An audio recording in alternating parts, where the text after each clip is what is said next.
Now, and by the way, it's in 3 or 4 areas, not just that one area. Okay, at Yellowstone, you're saying it's 3 or 4 areas. Yeah. Okay.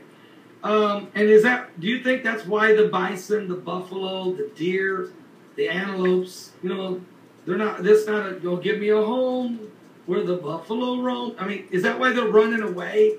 Is because their home is getting too hot? Well, Pastor, here's what a lot of people don't know. Before an eruption, animals go crazy because animals are very sensitive to magnetics. They're very sensitive to the magnetic field.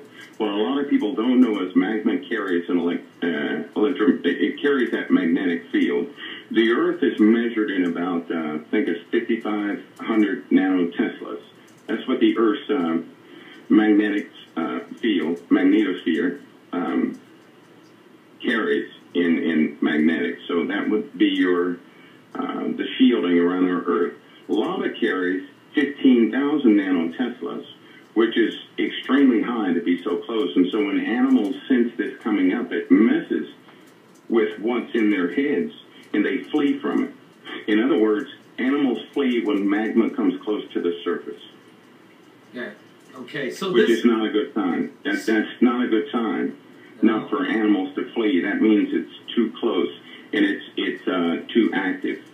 Yeah. The more active magma is, the stronger the electronic field or the magnetic field. And when animals begin to flee, that's a clear sign that the caldera is building. Is there the powers that be, those that are involved in the government agencies, whether it be NASA, whether it be the Global Environmental Protection Agency, whether it be meteorologists of NOAA, or even defense, those that are in military defense,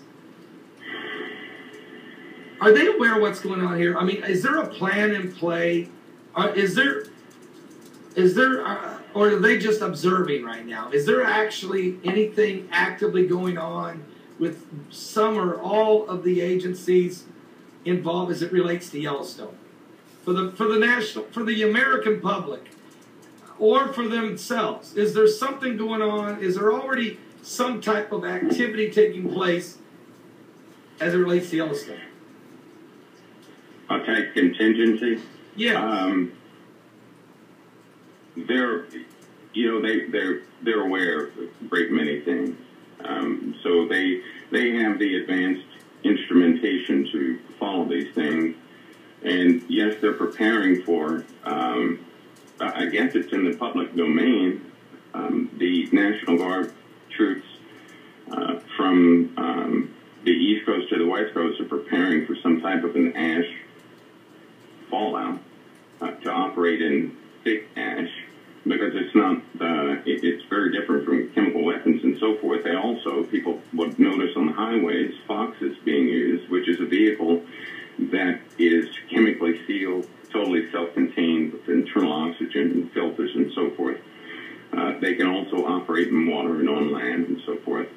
But they'll notice these convoys on the highway of those vehicles that would be able to travel in the presence of ash. Because, see, what's happening is they do expect some type of ash to be produced from Yellowstone. They do expect it. When? And, I mean, do they have it? Well, there's not really. Now, that's something that no one can really predict. You can't predict when, but, I mean, it could be 5 minutes from now. It could be 50 years from now. So there's already... It's really... So there's a contingent plan already in effect and actually is being worked on as we speak. Yeah, they've trained for those type conditions to continue to function and operate, and which is to deal with ash. That's almost like breathing fiberglass because of the heat. They have to be trained very well to perform in that type of atmosphere. Me personally, I believe that Yellowstone is doing something it's not done before, simply because it's the magnetic readings are entirely too high. This is outside of heat and everything else. Magnetics will tell you how how active the magma is. And the higher that magnetic detection is, the stronger or the more forceful that magma is moving. It's not been this high, not that I remember. So it's pretty high right now. Well, and under the ocean, it's worse. Really? Under the ocean, it's worse than even what's going on at Yellowstone? Yeah.